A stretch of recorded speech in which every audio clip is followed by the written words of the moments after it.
नमस्कार। स्वागत है आपका एक बार फिर से दर्पण सिविल सर्विसेज के इस डिजिटल प्लेटफॉर्म पर। जैसा कि हमारी इथिक्स की क्लास चल रही है उसमें अभी हमारा जो चल रहा है वो आज से चालू होने वाला है इमोशनल इंटेलिजेंस, जिसको हम क्या बोलते हैं भावनात्मक बुद्धिमत्ता या सांवेगिक बुद्धिमत्ता इसको बोला जाता है। वो टॉपिक हमारा आज से चालू होने वाला है। ठीक है, उस टॉपिक को चालू करते हैं डायरेक्टली। इसके पहले तक हमने क्या क्या पढ़ लिया है, तो मनोवृत्ति क्या है, नैतिकता क्या है, पूर्वाग्रह क्या है, विभेद क्या है, रूढ़िवादिता क्या है, मूल्य क्या क्या होते हैं, लोक सेवा के लिए क्या क्या बुनियादी मूल्यों की आवश्यकता होती है। इस प्रकार के ढेर सारे हमने टॉपिक्स कवर किए हुए हैं। और अब आज से जो चालू होगा आपका सांवेगिक बुद्धिमत्ता वाला टॉपिक होगा। ठीक है, तो सीधे टॉपिक ही चालू करते हैं बिना किसी देरी के। Just a minute. हम्म। ठीक है, सांवेगिक बुद्धिमत्ता क्या होती है, पहले इसको समझने के पहले हम समझते हैं संवेग क्या होता है, भावना क्या होती है, बुद्धि बुद्धि क्या होती है। ठीक है, तब हम फाइनली किस पॉइंट पे आएंगे, सांवेगिक बुद्धिमत्ता क्या होती है। ठीक है, तो सबसे पहले हमको ये समझना है संवेग क्या होता है, भावना क्या होती है, इन सब पॉइंट को समझते हैं। देन हम समझते हैं कि सांवेगिक बुद्धिमत्ता क्या होगी।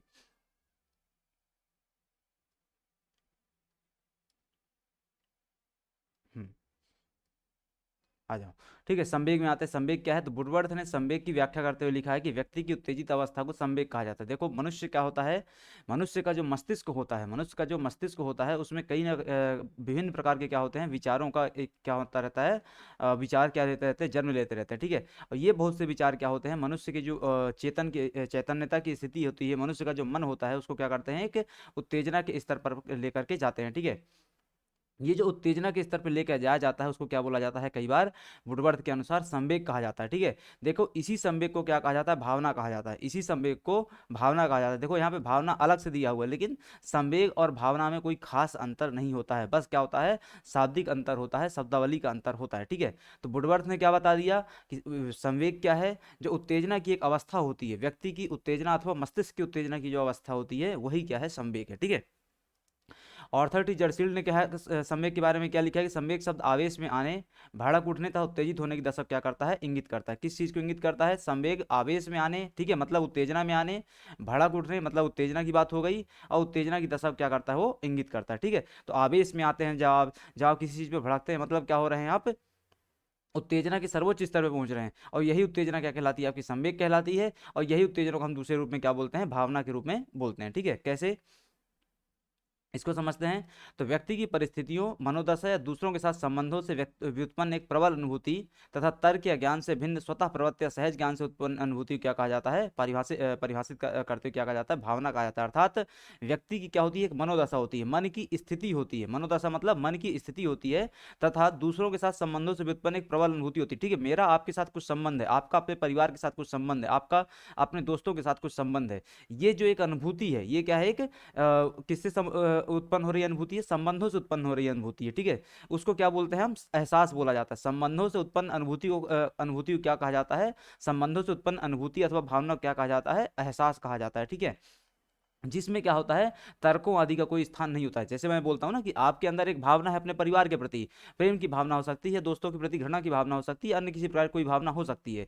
ये जो भावना है इसमें सदैव क्या रहता है, एक चीज, तर्कों का अभाव रहता है। ये तर्क से क्या रहती है, भिन्न रहती है। वही बात यहाँ पे लिखी, तर्क या ज्ञान से क्या होती है, भिन्न होती है। यहाँ पे भावनाओं में तर्क का कोई संबंध नहीं होता है, और जैसे ही क्या करते हैं आप तर्क का समावेशन करते हैं, तो वो चीज भावना नहीं रह जाती है, फिर वो चीज क्या है, भावना नहीं रह जाती। ठीक है, तो हमको कितना याद रखना है, भावना क्या है, व्यक्ति की, मनुष्य की मनोदशाएं होती हैं, जिसमें जो संबंधों में एहसासों से संबंधों से उत्पन्न होती हैं, व्यक्तिगत संबंधों से उत्पन्न होती हैं, एहसास के रूप में उत्पन्न होती हैं। इसमें क्या होता है, तर्कों का अभाव होता है। ठीक है, नेक्स्ट आता है आपका, भावनाओं का निर्माण कैसे होता है, भावनाओं की संरचना क्या होती है उसको देखते हैं। भावनाओं का निर्माण अथवा भावनाओं की संरचना में आ जाओ। भावनाओं का निर्माण कैसे होता है, तो हालांकि इस तथ्य पे कोई मतैक्य नहीं है, लेकिन प्रायः माना जाता है कि जटिल प्रतिक्रियाओं के रूप में भावनाएं तीन प्रमुख अवयवों से मिलकर क्या होती हैं, निर्मित होती है। कौन कौन सी, दैहिक परिवर्तन, या शरीर में जो हमारे परिवर्तन हो रहे हैं, जैसे हमारी हार्ट बीट में परिवर्तन हो रहा है, हमारे क्या है रक्तचाप में परिवर्तन हो रहा है, हमारे अन्य बॉडी पैरामीटर्स में क्या हो रहा है, परिवर्तन हो रहा है, वो भी क्या करती है, हमारी भावनाओं का विकास करती है। ठीक है, मतलब हमारे शरीर में चल रहे दैहिक परिवर्तन, दैहिक परिवर्तन मतलब भौतिक परिवर्तन, मतलब कि हमारे जो शरीर में फिजियोलॉजिकल क्या आ रहे हैं, परिवर्तन आ रहे हैं। फिजियोलॉजिकल परिवर्तन मतलब क्या होता है, आपके ब्लड प्रेशर में आ रहा है, हार्ट बीट में आ रहा है, उसके बीप्स में परिवर्तन आ रहा है, ठीक है। तो इन सब में क्या जो परिवर्तन आ रहा है, इसके आधार पर क्या होता है, ये दैहिक परिवर्तन कहा जाता है। इससे भावना का निर्माण होता है। दूसरा, व्यक्तिनिष्ठ संज्ञानात्मक स्थितियां, कि व्यक्तिगत अनुभव जिन्हें हम भावनाओं को क्या दे देते हैं, उपनाम दे देते हैं, उससे भी क्या होता है, निर्माण होता है। तीसरा, कि व्यक्ति व्यवहार अर्थात एक्सप्रेसिव बिहेवियर की आंतरिक प्रतिक्रियाओं के बाह्य संकेत द्वारा भी क्या होता है, इनका निर्माण होता है। तो इन तीन तरीकों से दैहिक परिवर्तन, व्यक्तिनिष्ठ स्थितियां और व्यक्ति व्यवहार एक्सप्रेसिव बिहेवियर, ठीक है, इनसे क्या होता है, भावनाओं का निर्माण होता है। भावनाओं की संरचना इस प्रकार से क्या होती है, विकसित होती है, ठीक है। नेक्स्ट आता है भावनाओं के प्रकार क्या होते हैं। तो देखो पॉल एकमैन ने भावनाओं के प्रकार बहुत एकदम शॉर्ट में बताए हुए हैं। उन्हीं के आधार पर फिर भावनाओं का एक हॉलिस्टिक वो किया जाता है, तैयार किया जाता है प्रकार, ठीक है। तो 1972 में पॉल एकमैन ने क्या बताया है, भय, घृणा, क्रोध, आश्चर्य, खुशी, उदासी, ये क्या है, सार्वभौमिक रूप से विद्यमान क्या है, भावनाएं हैं। ये क्या है, सार्वभौमिक रूप से विद्यमान क्या है, भावनाएं। आपके अंदर भी भय का गुण है, मेरे अंदर भी है, घृणा आपके अंदर भी है, मेरे अंदर भी है, किसी न किसी के प्रति क्रोध है, आश्चर्य है, खुशी है, उदासी है। ये भावनाएं क्या है, सार्वभौमिक रूप से मानव संस्कृति में सबके अंदर विद्यमान रहती हैं। किसी भी दुनिया के देश में चले जाइए, किसी भी संस्कृति में चले जाइए, सभ्यता में चले जाइए, हर प्रकार के मानवों में यह प्रकार की क्या है, भावनाएं देखने को मिलेंगी ही मिलेंगी, ठीक है। अब आते हैं भावनाओं के प्रकार, देखते हैं क्या क्या प्रकार होते हैं। तो भावनाओं के में प्रकारों में सबसे पहला क्या आता है आपका, सकारात्मक भावनाएं क्या होती हैं, ठीक है। सबसे पहले क्या आता है आपका, सकारात्मक भावनाएं क्या होती हैं, उसको देखते हैं। तो प्रसन्नता, रुचि, संतोष, प्रेम, मतलब सीधी सी बात है, ऐसे विचार, ऐसे भावनाएं, ऐसे मूल्य जो क्या रखते हैं, सकारात्मक भाव उत्पन्न करते हैं, ठीक है। जैसे करुणा, प्रेम, दया, प्रसन्नता, संतोष, प्रेम, रुचि, ठीक है। ये सब क्या होते हैं, सकारात्मक भावनाएं होती हैं, जो क्या करती हैं, सृजनात्मकता को बढ़ावा देती हैं, जो क्या करती हैं, सृजनात्मकता को बढ़ावा देती हैं। दूसरी होती हैं नकारात्मक भावनाएं। नकारात्मक भावनाएं क्या होती हैं, ऐसी कार्रवाई से संबद्ध होती हैं जिन्होंने हमारे पूर्वजों को अपना जीवन बचाने, जैसे कि बच निकलने, आक्रमण करने आदि में संभवतः सहयोग किया। नकारात्मक भावनाएं भी मूल्यवान और रचनात्मक हो सकती हैं। देखो जनरली क्या होता है, जो नकारात्मक भावनाएं होती हैं वो क्या होती हैं, विनाशात्मक होती हैं। जनरली क्या होता है, सामान्य तौर पे क्या होता है, जो नकारात्मक भावनाएं होती हैं, जैसे घृणा हो गई, क्रोध हो गई, ये सब चीज़ें क्या होती हैं, विनाशात्मक होती हैं। लेकिन कुछ परिस्थितियों में नकारात्मक भावनाएं भी क्या कर सकती हैं, सृजनात्मक हो सकती हैं। जैसे उदाहरण के लिए यहाँ पे एक उदाहरण दिया हुआ है बहुत अच्छा, कि उदाहरण के लिए निरंतर कष्ट में किसी व्यक्ति को सहायता मांगने, संबंध सुधारने या जीवन की नई दिशा खोजने के लिए क्या कर सकना, प्रेरित करता है, ठीक है। अगर कोई व्यक्ति क्या हो रहा है, निरंतर कष्ट से गुजर रहा है, अगर कोई व्यक्ति क्या है, उसके जीवन में हर समय संकट बना ही रहता है, कुछ ना कुछ समस्या, कष्ट बना ही रहता है, तो ये जो कष्ट है, जो क्या है, एक नकारात्मक भावना है। जो कष्ट है वो एक नकारात्मक भावना है। ये जो कष्ट है उसको क्या कर सकता है, लोगों से संबंध सुधारने और नई राह खोजने के लिए क्या कर सकता है, प्रेरित कर सकता है, कि कैसे वो अपना नया जीवन फिर से एक बार चालू कर सकता है, ठीक है। यह एक स्वाभाविक प्रवृत्ति है कि लोग सकारात्मक भावनाओं का आनंद उठाते हैं, जबकि नकारात्मक भावनाओं से विपत्ति के तौर पे क्या करने लग जाते हैं, व्यवहार करने लग जाते हैं, ठीक है। तो ये हो जाता है। अब आते हैं बुद्धि क्या होती है। अभी तक हमने क्या देख लिया, अब संवेग क्या है, भावना क्या है, भावना का निर्माण कैसे होता है, मतलब संरचना, और उसके प्रकार क्या होते हैं। अब नेक्स्ट आता है आपका बुद्धि क्या होती है, उसको देखते हैं। बुद्धि का सामान्य से मतलब क्या होता है, कि विचार, विश्लेषण में समझ की क्षमता। मतलब हम जब भी क्या करते हैं, किसी चीज में तर्क ढूंढते हैं, किसी में विचार करते हैं, किसी में विश्लेषण करते हैं, किसी में कुछ समझने का प्रयास करते हैं, तो वो चीज क्या कही जाती है, इंटेलिजेंस कही जाती है, बुद्धि कही जाती है, ठीक है। अब आता है बुद्धिमत्ता क्या होती है, ठीक है। तो बुद्धिमत्ता को वस्तुतः तार्किक रूप से सोचने, जो बुद्धि है वही बुद्धिमत्ता है। अभी सामान्य भाषा में समझ लो आप कि जो बुद्धि है वही क्या है, बुद्धिमत्ता है, ठीक है।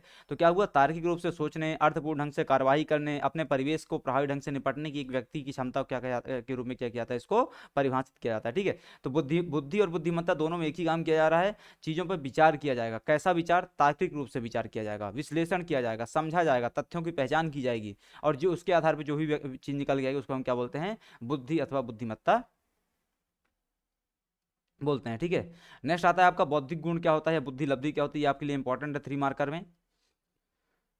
बुद्धि लब्धि क्या होती है, तो बौद्धिक गुणक या इंटेलिजेंस क्वेश्चन, जो आपने आईक्यू पढ़ा है, ठीक है, आपने क्या पढ़ा है, आईक्यू। आईक्यू की क्या बोला जाता है, बुद्धि लब्धि बोला जाता है, या बौद्धिक गुणक बोला जाता है, ठीक है। इंटेलिजेंस क्वेश्चन जो होता है, कई अलग अलग मानसिकता परीक्षणों से प्राप्त एक गणना होती है, इसमें बुद्धि का क्या किया जाता है, आकलन किया जाता है। देखो क्या किया जाता है, आपकी बुद्धि का स्तर, मतलब मनुष्य की बुद्धि का स्तर जब पहचानने का प्रयास किया जाता है, तो वो जो माध्यम होता है पहचानने का, उसको क्या बोला जाता है, आईक्यू बोला जाता है। मनुष्य की बुद्धि का स्तर पहचानने के लिए जिस चीज का प्रयोग किया जाता है, जिस माध्यम का प्रयोग किया जाता है, जिस विधि का प्रयोग किया जाता है, उसको क्या बोलते हैं, आईक्यू बोलते हैं, ठीक है। जैसे उदाहरण के लिए कि आपसे 100 प्रश्न पूछे जाएंगे, आपसे कितने प्रश्न बने, उसके आधार पर क्या किया जाएगा, आपकी बुद्धि का स्तर तय किया जाएगा, ठीक है।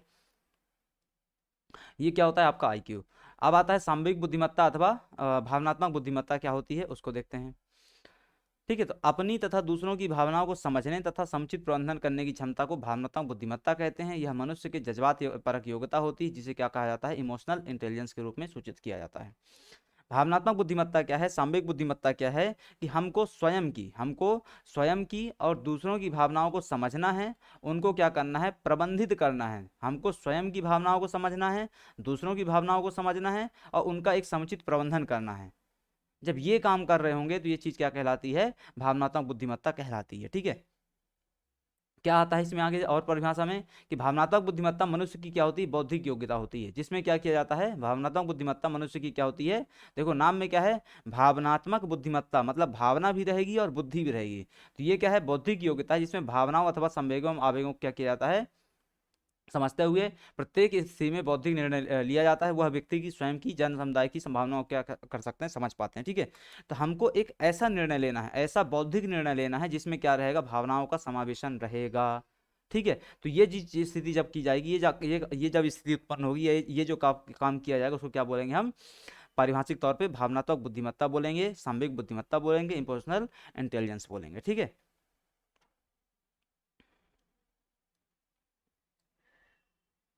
अब आता है भावनात्मक बुद्धिमत्ता की विशेषताएं क्या होती हैं। अपनी भावनाओं एवं संवेगों को जानना, उनके प्रति संवेदनशील होना, दूसरे व्यक्तियों के विभिन्न संवेगों को उनके शरीर भाषा आवाज आदि के आधार पर जानना, उनके प्रति संवेदनशील होना, अपने संवेगों को अपने विचारों से क्या करना, संबंधित करना, ताकि समस्या का समाधान तथा निर्णय करते समय उन्हें ध्यान में रखा जा सके, अपने संवेगों की प्रकृति और तीव्रता के शक्तिशाली प्रभाव को समझना, अपने संवेगों और उनकी अभिव्यक्तियों को दूसरों से व्यवहार करते समय नियंत्रित करना, शांति और सामंजस्य की प्राप्ति हो सके। ठीक है, क्या क्या विशेषताएं हो गई, अपनी भावनाओं को समझो और उनके प्रति क्या हो जाओ, संवेदनशील हो जाओ। ठीक है, जैसे आपके अंदर प्रेम करुणा सहिष्णुता इन सब के मूल्य हैं, समानुभूति समानुभूति के मूल्य हैं, तो उनको आपको क्या करना पड़ेगा, समझना पड़ेगा, उनके प्रति संवेदनशील होना पड़ेगा। दूसरा, दूसरे व्यक्तियों के विभिन्न संवेगों को उनके शरीर भाषा आवाज आदि के आधार पर क्या करना, जानना और उनके प्रति संवेदनशील होना। पहले आप खुद को जानिए, फिर दूसरों को जानिए। दूसरों की कैसे जानेंगे आप, शरीर से जानेंगे, उसकी भाषा से जानेंगे, उसकी आवाज़ से जानेंगे। ठीक है, कोई व्यक्ति आया, अपना दुख नहीं बता रहा है, नहीं बता पा रहा है, उसके अंदर उतनी क्षमता नहीं या डर रहा है, तो आप उसके हाव भाव से समझ जाइए कि उसको कुछ समस्या है। ठीक है, ये कैसे होगा, जब आप अपनी भावनात्मक बुद्धिमत्ता क्या करेंगे, प्रयोग करेंगे। इसके अलावा अपने संवेगों को अपने विचारों से संबंधित करना, ताकि समस्या समाधान तथा निर्णय करते समय उन्हें ध्यान में रखा जा सके। ठीक है, आपको क्या करना, संवेगों मतलब भावनाओं को, अपनी भावनाओं को आपको किससे जोड़ना है, अपनी तार्किक बुद्धि से जोड़ना है, ताकि समस्या समाधान करते समय क्या हो सके, आसानी हो सके। इसके अलावा अपने संवेगों की प्रकृति और तीव्रता के शक्तिशाली प्रभाव को समझना, मतलब आपके अंदर करुणा का भाव है, आपके अंदर दया का भाव है, आपके अंदर सहायता का भाव है, आपके अंदर घृणा का भाव है, तो किसका स्तर कितना है ये आपको पता होना चाहिए, किसका स्तर कितना है, किसका प्रभाव कितना है वो आपको पता होना चाहिए। इसके अलावा अपने संवेगों उनकी अभिव्यक्तियों को दूसरों से व्यवहार करते समय नियंत्रित करना और शांति एवं सामंजस्य की प्राप्ति हो सके, इस हेतु क्या करना, प्रयास करना। तो ये क्या होता है, सामूहिक बुद्धिमत्ता से चीजें निकल करके आती हैं विशेषताओं के तौर पर। ठीक है,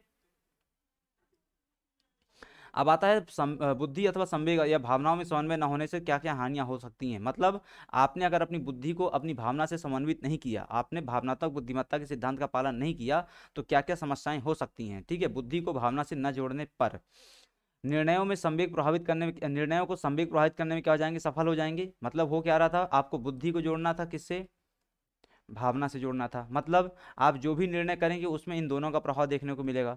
मगर अगर आपने क्या किया, इसको नहीं जोड़ा, अगर आपने इसको नहीं जोड़ा, तो होगा क्या, कि आपके सभी निर्णय किससे प्रभावित होने लग जाएंगे, भावनाओं से प्रभावित होने लग जाएंगे। सभी निर्णय किससे प्रभावित होंगे, भावनाओं से प्रभावित होंगे। और अगर भावनाओं से प्रभावित निर्णय लिया जाएगा सिर्फ, तो क्या हो जाएगा, गलत हो जाएगा। जैसे बोलते हैं ना कि दिल से लिया गया निर्णय क्या होता है, अधिकांशतः गलत हो जाता है, या मन से लिया गया निर्णय अधिकांशतः गलत हो जाता है। इसका मतलब क्या है, निर्णय दोनों जगह गलत होगा। इसलिए हमको क्या करना है, दोनों में बैलेंस बिठाना है, दोनों में क्या करना है, सामंजस्य बिठाना है। इसके बाद क्या है, तात्कालिक परिस्थितियों का विनम्रतापूर्वक समाधान न ढूंढ पाना। ये एक समस्या जाएगी, तुरंत आप समाधान नहीं ढूंढ पाएंगे अगर आपने समन्वय नहीं बैठा है तो। इसके अलावा कार्य क्षेत्र में लाभ की स्थिति खो देना। ठीक है, मतलब कहीं कोई आपको लाभ होने वाला था, समझ लो कि आप एक कहीं जगह किसी डील में जाते हैं और वो डील क्या हो जाती है, कैंसिल हो जाती है। क्यों कैंसिल हो जाती है, क्योंकि जो सामने वाला व्यक्ति आपसे डील करने वाला था उसने कुछ आवेश में आकर के बोल दिया और आपने भी अपना आवेश खो करके उसको भला बुरा सुना दिया, तो अब वो व्यक्ति क्या है, आपको डील नहीं देगा। ठीक है, तो कार्य क्षेत्र में क्या हो सकता है, नुकसान हो सकता है। इसके अलावा कार्यस्थल पर मिलने वाले अस्पष्ट एवं विरोधाभासी संदेश को ना पहचानना, मतलब आपका कोई विरोध कर रहा है या आपकी कोई समालोचना कर रहा है, तब आप उसको पहचान नहीं पा रहे हैं और अपना आपा खो रहे हैं। ठीक है, इसके अलावा भविष्य की रणनीति को भूमिका खो देना। ठीक है, भविष्य की रणनीति नहीं बना पा रहे हैं, भूमिका नहीं बना पा रहे हैं। क्यों नहीं बना पा रहे हैं? क्योंकि आपने अपनी बुद्धि अथवा भावनाओं को बुद्धि एवं भावनाओं को क्या किया, आपने समन्वित नहीं किया था।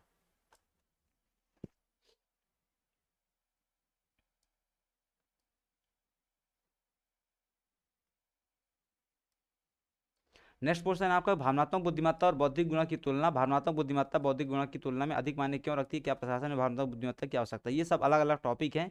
इन सब टॉपिकों का उत्तर क्या है, आपको एक ही समान लिखना है जो यहाँ पे दिया हुआ है। ठीक है, कि भावनात्मक बुद्धिमत्ता और बौद्धिक गुणा की तुलना कीजिए, अगर ये प्रश्न आता है आपको। दूसरा आता है कि भावनात्मक बुद्धिमत्ता और बौद्धिक गुणों की तुलना में अधिक मायने क्यों रखती है, मतलब इसका महत्व ज्यादा क्यों है इसके महत्व में, मतलब ईआई का महत्व ज्यादा क्यों है किसके, आईक्यू के कंपेयर में। इसके अलावा प्रशासन में ईआई का महत्व क्या है। इन सभी प्रश्नों के लिए आपको यही उत्तर लिखना है। ठीक है, जैसे कि एक अच्छी बौद्धिक गुण अथवा बुद्धि लब्धि वाला व्यक्ति अच्छी सफलता प्राप्त कर सकता है, लेकिन तरक्की पाने के लिए भावनात्मक समझ का होना भी क्या है, बहुत ज़्यादा आवश्यक है। इसके अलावा अच्छी भावनात्मक समझ रखने वाला व्यक्ति कभी भी क्रोध और खुशी के अतिरेक में आकर के अनुचित कदम नहीं उठाता है। ठीक है, इसके अलावा बुद्धि लब्धि व्यक्ति को क्या करती है, सिर्फ परीक्षा में अच्छे अंक दिलाती है, लेकिन भावनात्मक बुद्धिमत्ता व्यक्ति को जीवन की परीक्षा में क्या करती है, सफल करती है। बुद्धि लब्धि से क्या कर सकते हैं आप, सिर्फ एग्जाम हॉल में बैठ करके परीक्षा में अच्छे अंक ला सकते हैं, लेकिन भावनात्मक बुद्धिमत्ता से क्या है, आप अपने जीवन में सफल हो सकते हैं। इसके अलावा जिनकी भावनात्मक बुद्धिमत्ता ज़्यादा होती है वे बदलते पर्यावरण के साथ जल्दी व्यवस्थित हो जाते हैं, और इसीलिए उनकी सफलता की संभावनाएं क्या हो जाती हैं, बढ़ जाती हैं। ठीक है, इसके अलावा क्या है आपका, भावनात्मक बुद्धिमत्ता वाले लोग सिर्फ यह तथ्य नहीं देखते कि उनके साथ भावनाओं से भी काम लेते हैं। ठीक है, मतलब क्या है, जो लोग भावनात्मक बुद्धिमत्ता वाले होते हैं वो सिर्फ तथ्यों को नहीं ध्यान देते हैं, वो साथ ही साथ किसको ध्यान देते हैं, भावनाओं को भी ध्यान देते हैं। तथ्य मतलब बुद्धि, भावना मतलब संवेग, या उसको भावना ही बोल सकते हैं। ठीक है, तो जो भावनात्मक बुद्धिमत्ता वाला व्यक्ति होता है वो इन दोनों के समावेशन से क्या करता है, काम करता है, निर्णय करता है। ठीक है, वे अपनी भावनाओं के साथ साथ दूसरों की भावनाओं पर क्या करते हैं, कदर करते हैं, उनको पहचानते हैं, संवेदनशील होते हैं, और ऐसे लोग संचार कौशल में अच्छे होते हैं और अच्छे अधिकारी बन पाते हैं। मतलब जिनमें भावनात्मक बुद्धिमत्ता अच्छी होगी उनका संचार कौशल क्या हो जाएगा, अच्छा हो जाएगा। ठीक है, तो ये बातें यहाँ पे की गई हैं।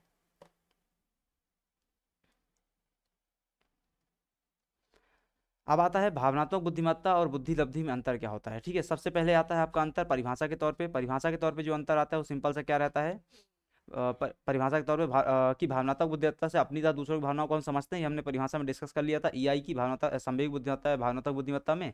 और बुद्धि लब्धि की परिभाषा हमने क्या देख लिया था, ये कौशल सीखने समझने की क्या होती है, क्षमता होती है, जिसमें हम क्या करते हैं, बुद्धि के स्तर का मापन करते हैं।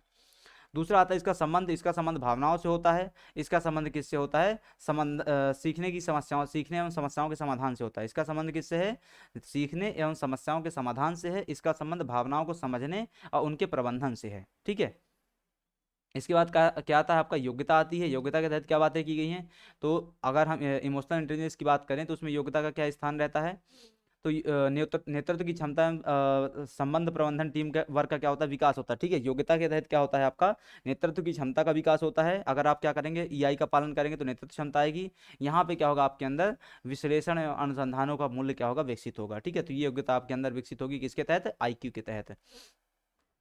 अब आते हैं जीवन में सफलता में किसका कितना योगदान होता है, तो ईआई का भावनात्मक बुद्धिमत्ता का 80% योगदान होता है, और इसका योगदान कितना होता है, मात्र 20% का होता है। ठीक है, जो आप बोलते रहते हैं कि आईक्यू कम है इसलिए मैं सफल नहीं हो पा रहा, तो उसका मात्र योगदान कितना है, 20% है। आगे चल करके हम जब पढ़ेंगे सिलोबी मेयर मॉडल वगैरह, डेनियल गोलमैन मॉडल, तब उसको देखेंगे। ठीक है,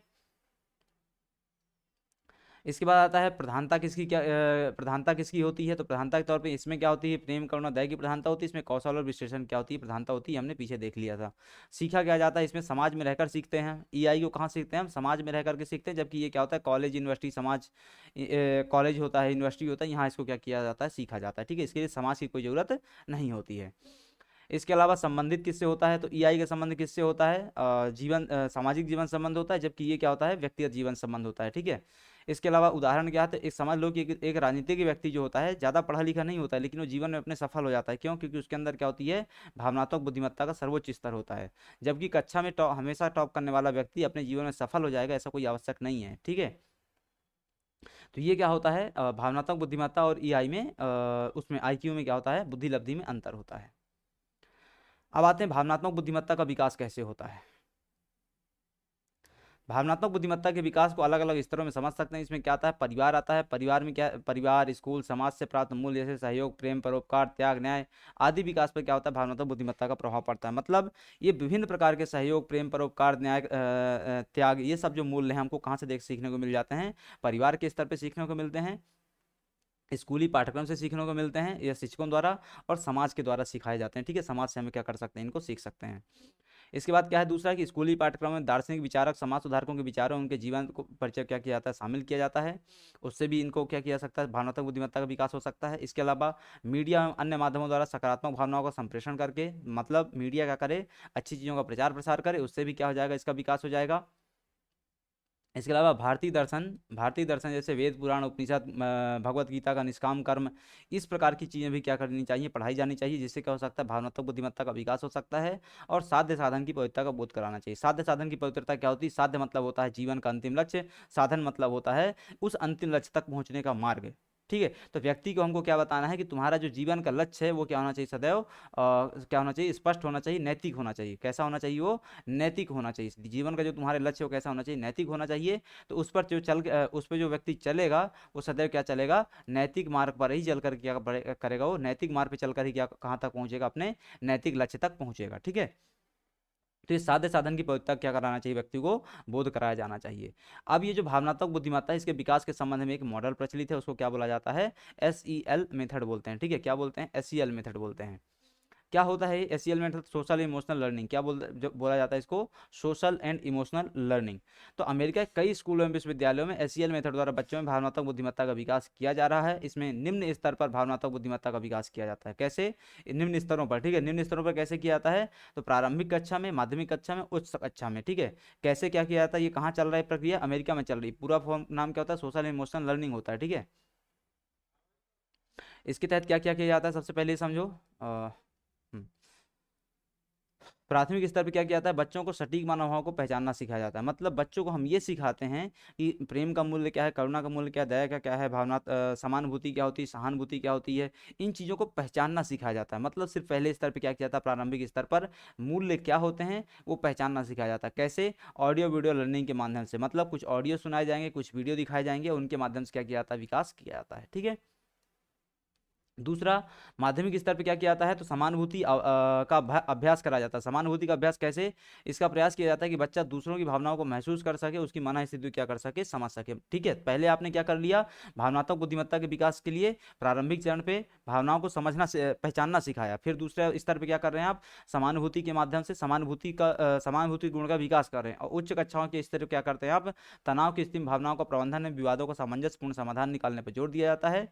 इसी स्तर पर अन्य व्यक्तियों, विशेष करके विरोधियों को धैर्यपूर्ण सुनने का प्रयास किया जाता है। ठीक है, तो ये क्या होता है, आपके उच्च कक्षाओं के स्तर पे काम किया जाता है। ठीक है,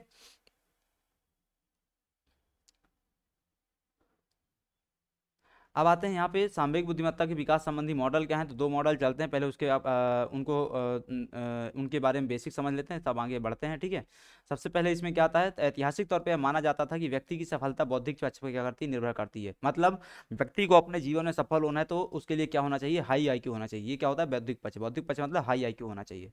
संवेग की अपेक्षा बुद्धि को अधिक महत्व दिया जाता था। सीधी सी बात है, IQ को अधिक महत्व दिया जाता था, ना कि भावनाओं को, ना कि भावनाओं को। इस मान्यता के अनुसार जिसके पास बुद्धि अधिक है वही व्यक्ति क्या है, विवेकपूर्ण तर्कसंगत क्या कर सकता है, चिंतन कर सकता है। मतलब जिसकी बुद्धि क्या है, जिसकी IQ क्या है, सर्वोच्च, वही क्या हो जाएगा, जीवन में सफल हो जाएगा, वही क्या हो जाएगा, सदैव सही हो जाएगा। ठीक है, आगे चलकर जो बहुत सारे दार्शनिक आते हैं वो इस तथ्य को क्या कर देते हैं, या इस बात को क्या करते हैं, वो गलत सिद्ध करते हैं। कैसे गलत सिद्ध करते हैं, तो उनका कहना था कि मनोवैज्ञानिकों ने अनुसंधान से यह सिद्ध किया, मनोवैज्ञानिकों ने अनुसंधान से यह सिद्ध किया कि अधिक IQ वाले व्यक्ति भी जीवन में असफल होते हैं। या इस बात का सूचक था कि सफल होने के लिए केवल उच्च IQ होना पर्याप्त नहीं है, बल्कि जीवन के प्रति भावनात्मक समझ का होना भी क्या है, आवश्यक है।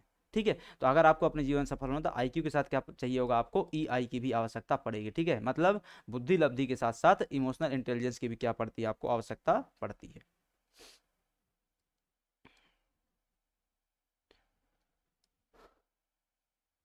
ठीक है, अब इसके संबंध में क्या है, दो मॉडल चलते हैं आपके, कौन कौन से। सामूहिक बुद्धिमत्ता शब्द का प्रयोग सर्वप्रथम 1990 में किसके द्वारा किया गया था, प्रोफेसर जॉन मेयर एवं डॉक्टर पीटर सेलोवी द्वारा किया गया था। ये दो लोगों ने इस पे काम किया। और 1995 में शब्द का प्रयोग किसने किया, डेनियल गोलमैन ने किया। ठीक है, तो सबसे पहला मॉडल क्या आता है आपका, सेलेबू मेयर का मॉडल आता है, दूसरा सेलेबू मेयर का मॉडल आता है, दूसरा क्या आता है आपका डेनियल गोलमैन का मॉडल आता है, तीसरी में से क्या आता है हार्डर फिस्टन का मॉडल आता है, जिसको हम बाद में पढ़ेंगे। ठीक है, तो इन तीनों मॉडल्स को हम अलग से कल से चर्चा करेंगे। अभी के लिए आज यहाँ पे क्लास समाप्त करते हैं, मिलते हैं आपसे अगली क्लास में, तब तक के लिए आप सभी का धन्यवाद।